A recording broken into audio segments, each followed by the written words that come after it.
Hi everybody. So I thought I'd begin by unboxing some of the new fall launches from Chanel Beauty.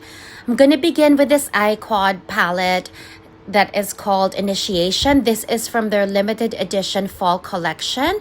This is an all matte warm neutral palette. You can see how beautiful that is. And then this is the blush that I decided to pick up from the collection. It is in the shade Blood Orange.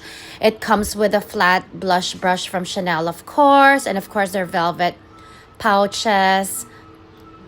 This blush is a matte peach blush, peach orange or lighter, but it looks lighter in the pan, but when you put it on, it actually has a lot of color payoff. Now the next ones, these are the cream to powder blushes. These are the first two I decided to pick up. This is Rose Radiant. That is Rose Radiant. And this one is Rose Ardant.